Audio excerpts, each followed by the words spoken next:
Now see question number 6th, 14a, question number 6th. What is it? Find the area bounded by the curve y equals to x square and line y equals to 4. You have given y equals to x square, that is given curve. Y equals to x square, that is we can say that x square equals to y. ये किसकी equation होती है? ये parabola की equation होती है जो कि positive direction of x axis y axis पे बनता है. And the given line it is x equals to y equals to 4. Now see बेटा, x square equals to y and y equals to 4. आपने third parabola पढ़ा था. Third वाला क्या था? X square equals to 4ay. ये date type of parabola है जिसकी वर्टेक्स, क्योंकि ये जनरल पैराबोला है तो वर्टेक्स 0,0 होगी. तो इसको बनाते हैं. पैराबोला ये आपका बनेगा y एक्सिस पे, positive direction of y axis. ये y एक्सिस आपकी, ये आपकी x एक्सिस, ये x डैश, ये y डैश और ये आपका origin. Positive direction of x axis y axis पे ये बनेगा.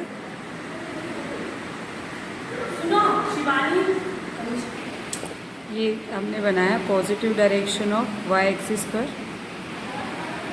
ये पैराबोला बन गया हमारा. X square equals to y और आपको एक लाइन दे रखी है y equals to 4. y equals to 4 यानी y equals to constant. y equals to constant means parallel to x axis. ये y इक्वल्स टू 4. अब आप देखिए बेटा, आपको in between line and the parabola you have to find the area. अब आपको first quadrant नहीं दिया है तो in between line and the parabola there is an region, this one. ये पूरा रीजन है आपका. अब इसमें आपके पास जो लिमिट होगी वो लिमिट y एक्सिस पे होगी. If it is 0 y4 y equals to 4 the point is 0,4. ये नहीं दिख रहा है, मैं फिर से लिख देती हूँ 0,4. ये पॉइंट है आपका 0,4. अब हम पूरा एक साथ एरिया नहीं निकाल सकते क्योंकि हम पहले इस रीजन का एरिया निकालेंगे, ये वाले रीजन का, और फिर ये दोनों सिमेट्रिक है तो हम इसको 2 टाइम्स कर देंगे. क्योंकि यहाँ पर आपको रेस्ट्रिक्शन y एक्सिस और x एक्सिस नहीं दी है, तो रेस्ट्रिक्शन नहीं दिया है मतलब आपको ये पूरा एरिया फाइंड करना है. And these 2 parts are the symmetric, so we can find any one of them and then we multiplied by 2, so it will become the whole region. अब आपके पास ये लिमिट जो है वो y एक्सिस पे है. लिमिट y एक्सिस पे होती है तो मैंने आपको बोला था हम dy लेते हैं. dy, इसको p लिख लीजिए, नाम लिखें O A and it is B. ये B है बेटा. तो area O P A B O equals to integration of limit is 0 to 4. आपको बता चुकी हूँ मैं कि जब dy लेते हैं तो x dy. अब ये x क्या है? x आपका पैराबोला से आएगा. इसके ऊपर तक का एरिया आपको चाहिए तो वो कहाँ से मिलेगा आपको? कर्व से, पैराबोला की इक्वेशन से. X square equals to y, so x equals to root y. 0 to 4 dy. On integrating y की power 3/2 upon 3/2, so it will become 2/3 and limit is 0 to 4. Limit रख देते हैं. ये बन जाएगा area OP ABO equals to 2/3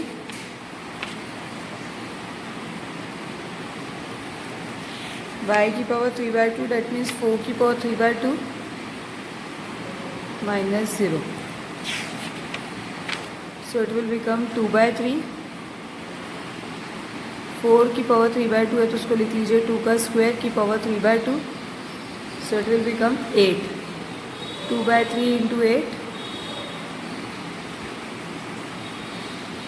And required area, I told you there is no restriction for y axis, so required area क्या आ जाएगा आपका? required area में 2 times into हो जाएगा. 2/3 into 8, so it will become 32/3 square units. Question number 8, find the area of the reason bounded by the ellipse. अब आपको ellipse का area find करना है। x² / 16 + y² / 9 = 1। देखिए अब इसमें कोई रेस्ट्रिक्शन नहीं है, सिर्फ एक इलिप्स दिया हुआ है आपको। गिवन इलिप्स है x² / 16 + y² / 9 = 1। बेटा ये कौन सा इलिप्स है? दो तरह के इलिप्स होते हैं, एक a > b और दूसरा b > a। ये x² / a² है। इलिप्स की जनरल इलिप्स की इक्वेशन होती है x² / a² + y² / b² = 1। So here a is 4 and b = 3। So a is greater than b। a is greater than b पे b पे आपका इलिप्स कैसा बनता है? आपका इलिप्स बनता है x एक्सिस पे, और आपको इसके अलावा कोई रेस्ट्रिक्शन नहीं दिया है, कोई x एक्सिस, y एक्सिस, कोई और लाइन, कुछ भी नहीं दिया है, सिर्फ एक इलिप्स दिया है। तो इलिप्स का एरिया, पूरे का एरिया हमको फाइंड करना है। मेरे फिगर हो सकता है कि बहुत अच्छे ना बने, पर आप लोग थोड़ा अच्छे से ही फिगर बनाइएगा, क्योंकि फिगर अच्छा होता है तो ही हम कॉपी की या क्वेश्चन की रिप्रेजेंटेशन अच्छी फील करते हैं। x y, ये x' और ये y'। Now see the ellipsis, और आपको बताया गया था ये वर्टेक्स आपका हो जाएगा a, 0। So here is a is 4, so it is 4, 0, here it is -4, 0, here it is 0, -3 and here it is 0, 3। अब बेटा आपको पूरे इलिप्स का एरिया निकालना है, तो पूरे, and this is your centre origin. आपको पूरे इलिप्स का एरिया निकालना है, तो हम डायरेक्ट पूरे इलिप्स का एरिया नहीं निकालेंगे, हम किसी एक रीजन का निकालेंगे, और आपको पूरे का निकालना है तो उसको 4 टाइम्स इंटू कर देंगे। तो हम इस पार्ट का एरिया निकाल लेते हैं। आपके पास लिमिट जो है वो x एक्सिस पे भी है और y एक्सिस पे भी है। तो लिमिट आपके पास x एक्सिस पे है तो आप y dx भी ले सकते हो, और y एक्सिस पे है तो आप y dx भी ले सकते हो। तो इसमें आपकी मर्जी है। ये इस टाइप के कुछ क्वेश्चन जिसमें x और y एक्सिस दोनों पे आपकी लिमिट होती है, तो आप दोनों में से कोई भी x dy या y dx कुछ भी ले सकते हैं। तो पहले नाम लिख लेते हैं OAB। मैं dx से करूँगी, ये p dx। मैं x एक्सिस से करती हूँ, मुझे ज़्यादा वो ठीक लगता है। तो एरिया OAPBO, पहले मैं एक रीजन का एरिया निकाल रही हूँ। y dx, limit is 0 to 4। So y की वैल्यू कहाँ से लेंगे हम? y मतलब आपको इस इलिप्स के नीचे का एरिया निकालना है, तो y की वैल्यू हम इलिप्स से लेंगे।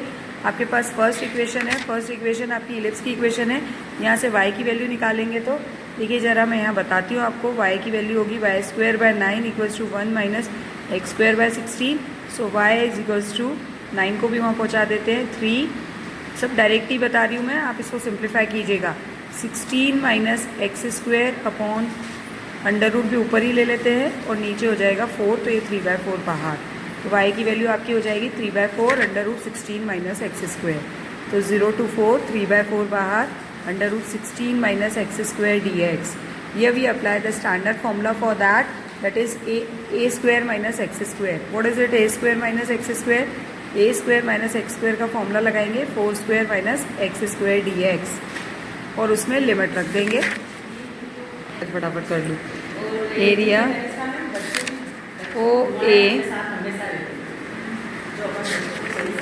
OAPBO, नहीं आप करो, = ½ x यानी आपका x √16 - x² + ½ a² यानी 16 sin इनवर्स x/4। सो ½ लिमिट है आपकी 0 to 4, रखिए ज़रा। तो 4, ये हो जाएगा 16 - 16 + ½ 16 sin इनवर्स 4/4। ये ½ 4, 16 - 16, पहले हमने 4 लिमिट रखी, पर एक प्रॉब्लम है, ये ½ यहाँ नहीं आएगा, बाहर आ गया, अब ये यहाँ नहीं आएगा। अब इसके बाद 0 लिमिट रखें तो -½ पूरे में 0 रख दीजिए। अभी हमने पूरे में 4 रखी, अब पूरे में 0 रखेंगे तो पहला टर्म तो आपका 0, प्लस इसमें पूरा 0 रखेंगे तो 16, ये भी 0, साइन इनवर्स 0 हो जाएगा। तो आपके पास ये आ गया ½ ये टर्म आपका 0 plus 16 sine inverse 1, that is ½ × 16, that is 8 sine inverse 1 यानी π/2, so it is 4π। Now अच्छा, इसके बाद एक और चीज़ कि आपका पीछे इस एक चीज़ और कि इसमें आपका पीछे 3/4 भी चल रहा था, तो इंटू 3/4 कर दीजिए। यहाँ भी आएगा आपका 3/4, ये तो आपका पूरा टर्म ज़ीरो हो गया वैसे भी, तो ये 3/4 3/8 बन जाएगा। So it is 3/8 into 16 into 5/2। So it is 8 2 ज़ा 16, ये 2 से 2 भी cancel, so it is 3/² units. और जब हम पूरे एरिया ऑफ होल रीजन निकालेंगे तो क्या आएगा, whole ellipse that is 3π into 4 that is 12π² units. ये आ गया आपका आंसर इस क्वेश्चन का।